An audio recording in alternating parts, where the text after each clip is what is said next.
Now into its 5th year, the problems in Maple Ridge with drug addiction, crime, mental illness, and homeless encampments continues to drain city resources, anger ordinary residents, and reveal the widening divide between a municipal and provincial government. Maple Ridge Mayor Mike Morden is on the front line in the battle of political wills. Elected in a landslide victory just a few months ago, he campaigned on a promise of putting an end to the city's illegal tent city, getting people the help they need to move forward in their lives, to restoring law and order, and to once again returning Maple Ridge into a safe, livable community for its citizens. Today, that promise is in jeopardy as the provincial NDP government moves to force its will on a community that loudly rejected the plan in a 10,000 signature petition. The NDP have announced they are moving forward with the plan to place drug-addicted and mentally ill people next door to a daycare, a seniors residence, next to a school, and in the heart of a residential community. Today, a one-on-one conversation with Mayor Mike Morden.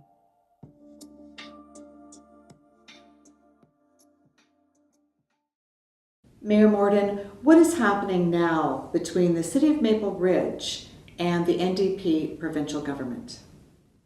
Well, I guess we've ran into a battle of the wills now, and I don't like where we stand as a community because the Minister of Housing has determined that she's going to impose a forced solution of housing that the community has very clearly stated they don't want. And the people have spoken. They elected a municipal government to represent them, and clearly the province isn't listening, and the people of Maple Ridge deserve to be heard. You attended a meeting last month with 5 ministers to present a plan to move forward and to deal with the issues that have been plaguing Maple Ridge. But what happened at that meeting? What plan did you present?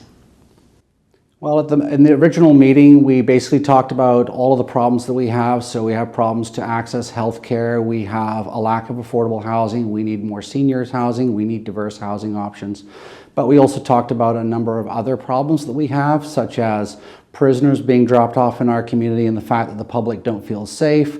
We've got addicts wandering around, substance-dependent people that are in a serious state in their lives. We have a camp that's completely untenable for everybody, including those that occupy there. So we have a numerous amount of problems that we delivered into the province to explain what we're dealing with. And then we basically said we're going to deal with this within the scope of a community safety plan. And everybody seemed to be quite happy with that, and that we would submit that plan after we left. We seem to have all kinds of sense of an agreement here as to what the go forward looked like.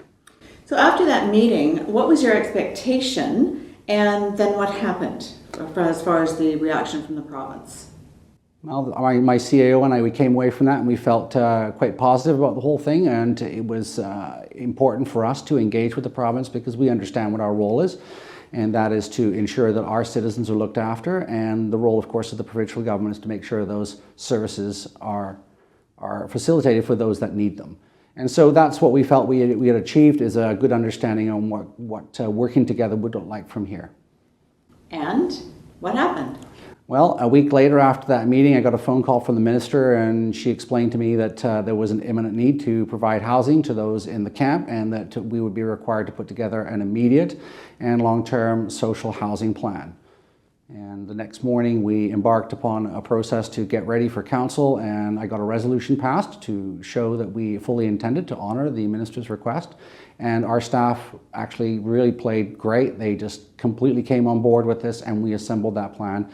We couldn't do it by Friday, but we did get it done by the next council meeting on Monday. And you submitted the plan to the province. What was their reaction? Their reaction was that they rejected it as not viable. Did they give you any reason? They just simply stated that it wasn't viable, and that our short-term plan wouldn't work because they had a number different than ours on how many people needed to be housed.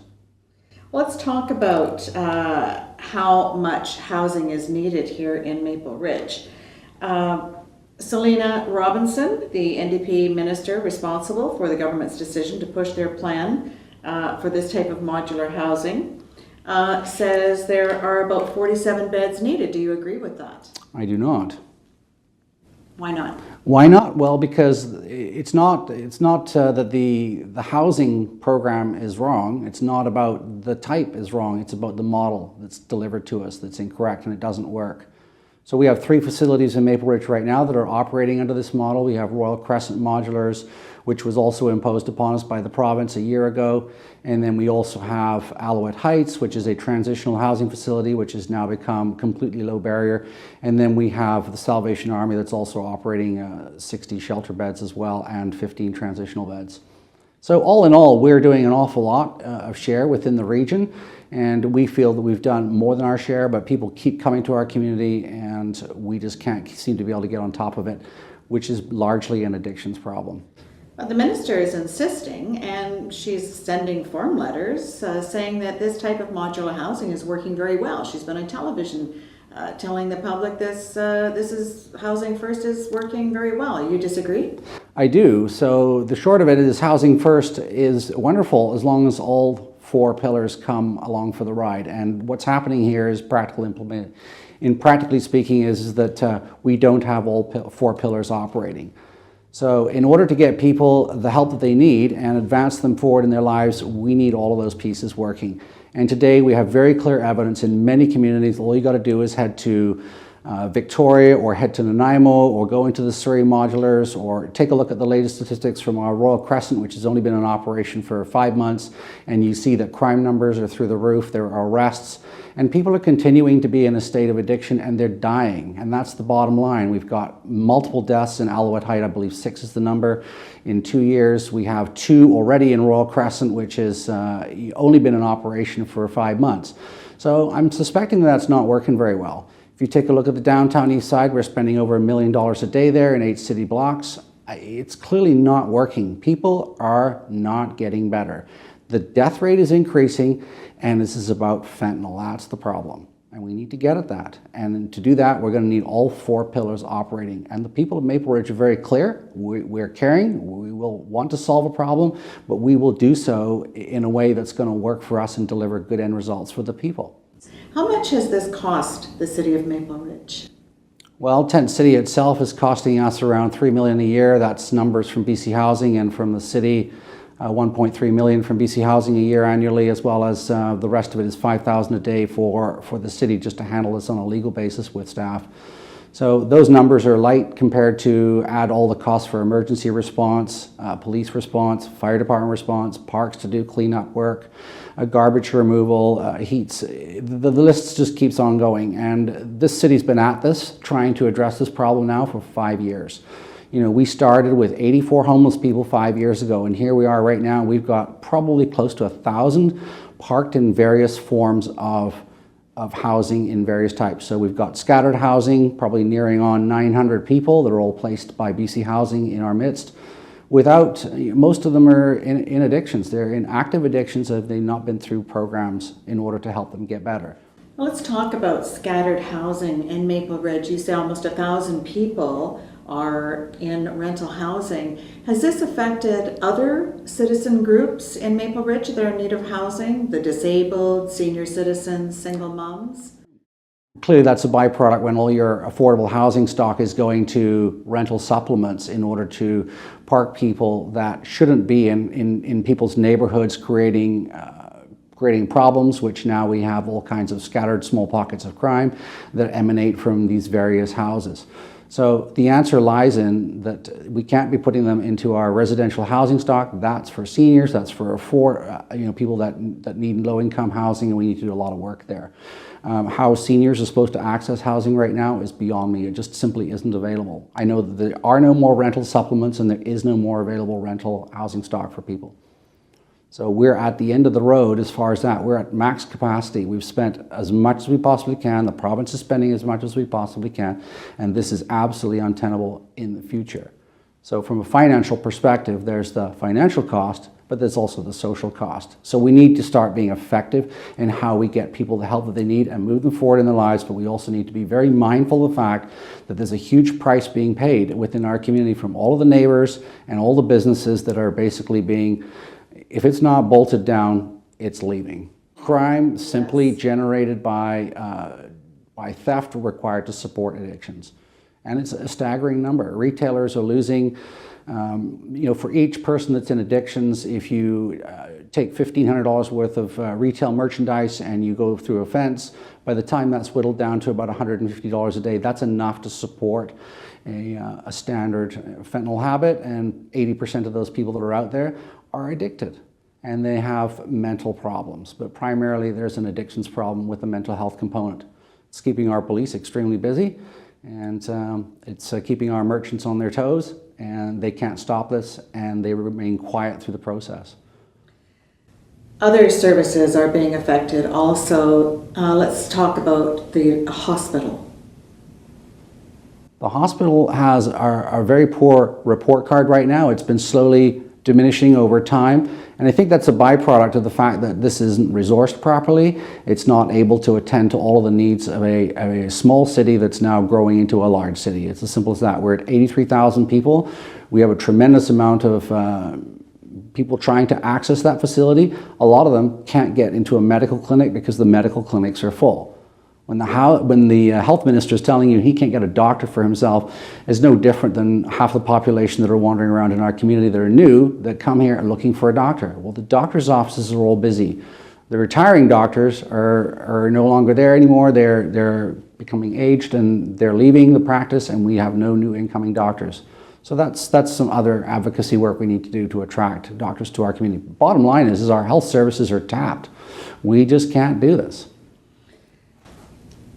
Would you say the people that have been occupying Tent City, the Salvation Army, and other shelters are homegrown Maple Ridge people, or are they coming from other areas?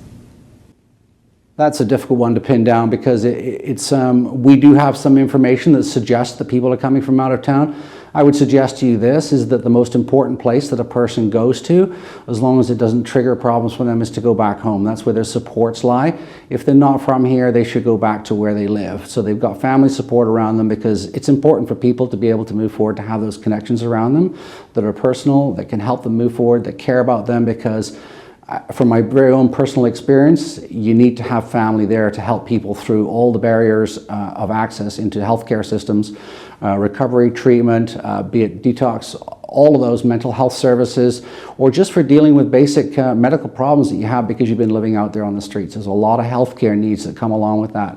And frankly, the capacity for people that are out there on the streets, if I can't access it for my own family, how are people out there supposed to deal with it? So there's a real drop there in access to healthcare, and we've got to make sure that we do our part to support that. But I'm happy to support people that are in our community and assist them into services. But we have a lot of information that suggests that people are coming from out of town. I'm not sure why we're a magnet for this problem, but we are.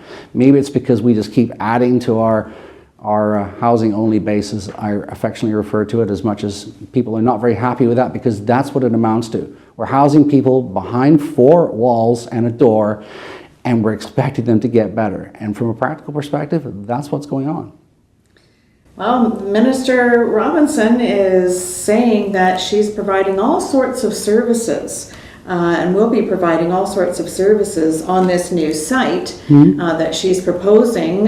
You disagree that this will be of any real help? Okay, well, let's just say that the Minister of Housing actually has an awful lot of resources, and she wants to apply them to various areas that have problems on their streets. There's nothing wrong with that, as long as far as I'm concerned, the model is correct. So let's have the other three pieces of it, which is all the mental health, and as far as full wraparound services are clearly not coming through. They're not able to be accessed. In trying to solve this problem, it's clearly not happening when we look into other communities, and we get all that information from our own stats now as well, that we aren't seeing people move their way out of a drug problem. So they're addicted and they need help. And government reports are now showing that we must offer options to people. How are they supposed to move forward in their lives? One person may need just a house. Another person may need access to some measure of help up through a rental top-up, but those are people that are maybe low income, or seniors, or that they're single moms and they're suddenly in a situation where they have a paycheck missing. Those are the ones that you really need to look after with those kind of subsidies. People that are out there with serious mental health and addictions problems need to go into treatment systems. Those resources must be offered. We don't do enough of that work, and I'm happy to do more of that. We know from our treatment providers locally that they have a lot of success.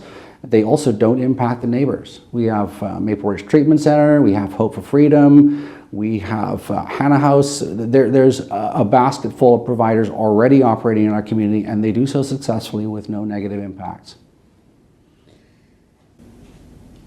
On the internet, the residents, or some residents of Maple Ridge, are saying that there are two laws. There are laws for the tax-paying citizen, and then there are laws for those who choose to be criminals. And I have read comments where people have said, well, why shouldn't I just go down and pitch a tent at Tent City and live for free all summer? I'll rent my house out on Airbnb and make a lot of money. Are you seeing things becoming more volatile within the community? Well, you know, that's a difficult argument to make. I mean, I would say that generally most people want to be good, responsible citizens, and they expect that there's consequences to bad behavior. Problem here is that we've got a lot of very bad behavior. Let's not talk about what drives them to the bad behavior, but there's a lot of bad behavior happening and there are zero consequences. So if you take a tent city, for example, they're building structures. Sure, there's no permits. Sure, they build whatever they want. People see that and now they think that they can put up a shed without a permit. Will they? Probably not, because they're law-abiding citizens. But it is a little bit difficult when they've got bylaws, people coming to their door, and they're getting penalized for whatever ordinary day-to-day infractions that people make, and yet you see that there's an entire segment of the population here that's getting a pass. But they're getting a pass from a whole lot more of that. There's no accountability for people that are living in tent cities. And you've got criminals, you've got professional protesters, and you've got people in there that are in trouble in their lives. So we have to separate them, and that's essentially what's happened now through the process of administering a Supreme Court decision, fire order issued by Justice Grauer, and slowly we are weeding out the criminals because they don't want to be identified. They don't want to be accessing a camp where they're checked by police and checked by security guards. And so unfortunately they're scattering throughout the community. Is it solving the problem? No. But it certainly is allowing us to be able to get access to people that need help in their lives, and outreach workers can now get to their job. And that's the purpose of outreach workers, is to connect with those and facilitate them to get access to the treatment services or health services that they need if they're willing to take them. There's a portion of that population, though, that I will tell you have been offered housing, and they've been offered it more than once, and they're not interested because there's a rule set that comes with that. They made it very clear. They want free housing, they want to take over buildings that are private property, and they essentially have no sort of sense for what this all costs and no accountability. They're clearly unable to look after themselves. They're unable to look after the property they occupy. How are they going to occupy a apartment building and self-govern? It's clearly indicative of their desire to break down our standard Canadian democratic structures. And essentially it's mirroring on anarchy, and it's not okay. When the city received the court order that allowed you to shut down Tent City for fire hazard concerns, there had been some incidents that precipitated that court order where people were injured in a fire situation, and then it was discovered while the officials were in Tent City that there was actual real danger there to the residents that own homes surrounding that area. Can you talk a little bit about what was found there and what those dangers were?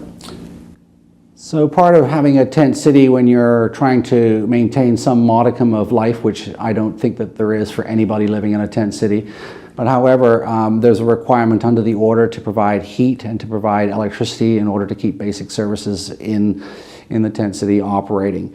How did that work out? Well, the residents kept tapping into it. They would grab up the propane supply, and at one point in time, they turned over an 80-pound bottle on its side, and they were decanting into 20-pound bottles.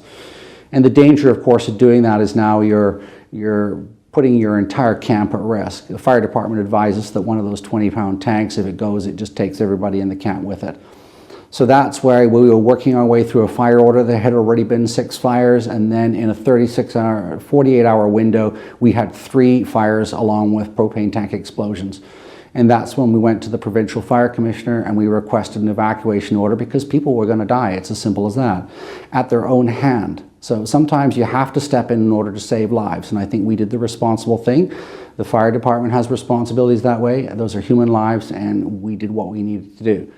And we made sure that everyone was evacuated in a very caring way. We put them into an evacuation ESS shelter that was set up in the old sleep shop up on Lougheed Highway, and everybody slept with their head down on a bed for the night, and they were fed, and they were with company of people that were able to look after them, while we started to deal with all the problems in the camp. So all the accelerants had to come out, the propane had to come out, and everything else, in order to make sure that the environment was safe, that people wouldn't blow each other up. It was clear from the photographs, the videos taken when officials went into that encampment, that it was squalor, was filthy, and yet there are people on the media protesting to make sure that people stay in that camp.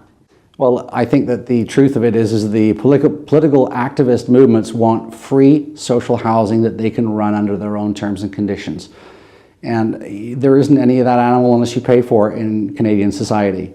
So we don't hand those things out for free. They have to be earned. That's how it works in the rules of the world that everybody operates under. And I'm afraid that that applies to everybody that lives in a tent city as well. General public would literally freak out if we were starting to hand over buildings to people to self-govern. What does that look like? I think that that's a pretty insane idea. So the fact of the matter is an awful lot of Kool-Aid being fed down to some people that are in a serious predicament in their lives, and they're being used to their own ends. And then everyone's being preyed upon by a criminal network in order to keep them in a state of addictions, and we need to continually offer a way out for people. They need those options. And until when they're ready, willing, and able to take those options, then they will do so, and they will be able to move forward. My concern here is, though, that people are dying, and this is not working well, and the tent cities are extremely dangerous environments. There's a lot of crime generated. In our own tent city right now, there's over 800 crime files in less than 2 years. There's over 80, I think there's 84 weapons charges there. Police calls for service in there, they're at least in there once a day. They're staggering numbers, but we're seeing the same numbers for police calls for service now in our modulars. We're seeing the same at Alouette Heights, which was a transitional house facility, which is now essentially a low barrier shelter, because when the previous tent city that started on Cliff Avenue, there were 10 people or so taken from that facility, from that street, and placed into Alouette Heights, and that instantly converted overnight, and drug dealers still remain active in that building. The problem of addiction and the toll on society is not unique to Maple Ridge. In a recent documentary called Seattle is Dying, Como TV highlights their crisis in dealing with the very same community-killing, drug-fueled problems. And in the last 3 years, it just has gone downhill. Steve Danishek has spent his whole life in Seattle. He says when misdemeanors stopped being enforced, it was the beginning of the end. And at that point, everyone got the message. It's a free-for-all down here. It's the Wild West. No laws apply. Do whatever you want. The businesses of our city, big and small, are fit to be tied. Bob Donegan is the president of Ivers. The conditions being allowed around our businesses are one thing. There's needles and rats and garbage and feces. It's not acceptable in a major urban city to have those kind of problems where there are lots of people. But then, with online shopping already threatening their existence, along came a horde of shoplifters stealing every day to feed their addiction. Yeah, I would love to hear what the total is of if all the business in the downtown core would put their loss of theft. Millions and millions of dollars a year. Just kind of, if they could compile that stat, we would all just probably drop dead after we heard what the total was. Like Seattle and so many other cities, Mayor Mike Morden says Maple Ridge does not have a homeless problem. It has a drug problem. I would say that the numbers are fairly clear, that we're talking about 80% of the population that's out there on our streets is addicted to fentanyl, because that's what's available to people. And if it's not available, they move on from something else. I mean, we've cycled from the 2000s where it was meth. Then next comes heroin. We just move through cycles. And 2% of people are genetically proposed to addiction, and that's what's going to happen. They're going to be addicted. It's in their DNA, and it's never changed. It's part of the way that the world works. 98% of people are getting into drugs because of behavioral tendencies. So it's things that have happened in their lives, trauma that has taken place, bad things have happened to them. There's a whole variety of reasons. To me, that's the major piece of the work, is to get to the assessments to determine what happened. So back to your piece on coma, my takeaway from that was, it was a pretty depressing piece, I have to say, and it didn't give much. If that was what the future of Maple Ridge looked like, that's why I stand here and stood up for election, because I don't want to see something like that happen. And I see us becoming, for some reason, a hotspot in the Lower Mainland for people coming here to carry on doing drugs and basically raping and pillaging all of our community and our businesses, and that's got to stop. And that's the right-hand side of the law on me. It's not acceptable. It just simply isn't. People do not have to put up with that. They didn't come to a community like this in order to raise a family and have to worry about needles everywhere and all the crime. And the businesses are, I just can't believe that they are the silent troopers in all of this, because they say nothing because they can't. And people say, oh, well, why aren't they speaking out? It's because they cannot. If you're a business owner and you tell the world that you've got a massive theft problem, and you've got all kinds of people showing up in your business to steal you blind, they're going to find that to be unsafe. And we know several businesses that went under for that very reason. They simply could no longer tolerate the shrinkage levels, which is resultant from addiction. So step to that. The other side of the business perspective is that, they can't advertise themselves as a safe place, because it isn't. So they just quietly work their way through the problem, and they suck it up until eventually they can't afford it anymore. And we've had lots of businesses go under. There are those who have called people who object to modular low barrier housing in Maple Ridge and Tent City, they call those people haters. People are being labeled as haters because what they do is fair. They hate the fact that there are things happening around them, things that they shouldn't have to put up with. The feeling of that they're concerned about whether they walk their child now to school, because that child can no longer walk to school on their own. Your kid can't go to a neighborhood park without you worrying about whether or not there's a needle that child might step on. All of those things are genuine and real concerns for parents. They want to keep their kids safe. That's what we do. So when you're talking about neighborhood impacts, yeah, that's what they hate. They hate the fact that they have to deal with it. Everyone that I've talked to, for the better part, barring a few, which there are, obviously there are some people that are right on the left-hand side of the issue, and there's a lot of people on the right-hand side of the issue, but by and large, I would say the majority of the community is actually on the same page. They do want to ensure that people can access good quality services that can deliver forward movement in people's lives. They don't want to see people hurting. People genuinely care. But they also don't want to have personal impacts in their world. People work hard every day for the incomes that they earn. It's a hell of a trudge in a very unaffordable part of the world here in Metro Vancouver. We're expensive. And we're a growing city, and we're at 83,000 now today with a very small commercial tax base of 7%. So the residential homeowners are paying a lot of freight and taxes.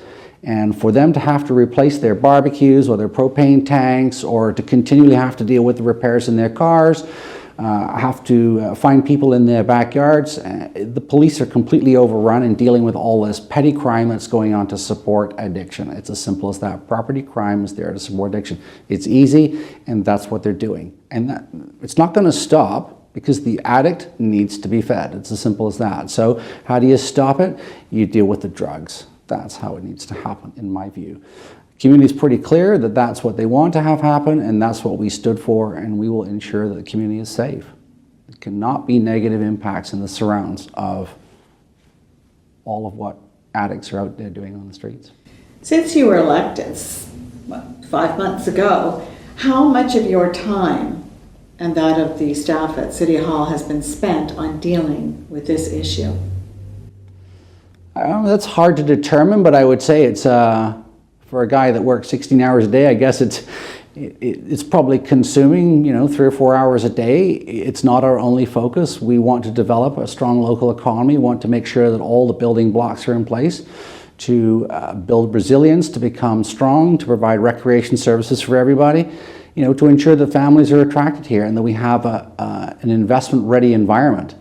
But when we've got a crime problem active out on our streets, when people are complaining about this and they just want it to go away, wherever that is, it's my view that making it go away just behind a housing program isn't solving any problems. It's just, in fact, building it. And there's a large industry there that's completely financially unsustainable, and socially it's unsustainable too. We can't resource this with sufficient health care. It's just not possible if we continue doing what we're doing. Some people might be wondering why the mayor has not been front and center in the media in the last number of months. Well, a lot has been happening. What was your reasoning for your actions? I'm a problem solver by nature, and I've learned that you need to stick with the decision makers. For me to wander into the media to deal with a lot of the bias that I've been dealing with ever since I was a city councillor, we've seen it prevalent. The various media sources have various agendas. You know what? They're entitled to their opinion, and that's fine. And the public are entitled to theirs as well. But I signed up for a job. I was elected to do that job. So is my council, and we remain absolutely committed. We worked out a communication strategy that would ensure that we stayed with the decision makers. And that's why we assembled a plan, and that's why we brought it to the government to let them have a look at it, to make sure that they were okay, that we were going to do a touchdown, to make sure that we were on the right track and that they would buy in. That's the way work gets done in government, is you got to get buy-in. You got to get buy-in from your partners, you got to get buy-in from all the stakeholders, and you got to get buy-in from the public. And what Ms. Robinson's doing right now is not that. When you force something on somebody, they're going to reject it. It doesn't matter what it is. And for the provincial government to turn around and essentially tell us that it's going to happen whether you want it to or not, because we've decided that it's an immediate emergent problem. This isn't an immediate emergent problem. It's been going on for years in our community. We have taken more than our share of people from around the region, along with all of our own community. We are essentially housing nearly on 1,000 people. And it's growing. Every time we put up another facility, we backfill from someplace else. So are we becoming a regional clearinghouse? The numbers show that we're doing twice our regional share right now today. Going back to the beginning, where we started our conversation, there is a standoff between yourself, the City of Maple Ridge, and the NDP provincial government on what is going to happen with modular low barrier housing on Burnett. As you've pointed out, 10,000 people, residents, have said they do not want this. The province has said to you that they're going to force you to take it. What happens now? Well, I guess what happens now is that political cards start to get played, and it's about how much capital you're prepared to spend. So municipal governments are a child of the province. We're created by them, by the Community Charter and the Local Government Act. Essentially, the province can do what they will with us. However, if they want to impose their solutions without consultation with people that are down there, everyday humans that are out there dealing with problems that are in a local landscape, without getting a sense for really what's happening, and just simply saying, we know what's best for you, because that's what the minister says. We are doing this, and we're doing this communities wide all across British Columbia. Well, when you're looking at numbers from Nanaimo, 2,800 police calls for service in their new complex in 3 months. Though that's a bad case, clearly, but the fact of the matter is we're not solving anything, we're just shuffling deck chairs around. That's all we're doing, we're moving problems from one place to another. I thought we were bigger than that and better than that we would actually ensure that we were going to try and solve problems for people. That's what my council's committed to doing, and we want to have a part of solving a problem.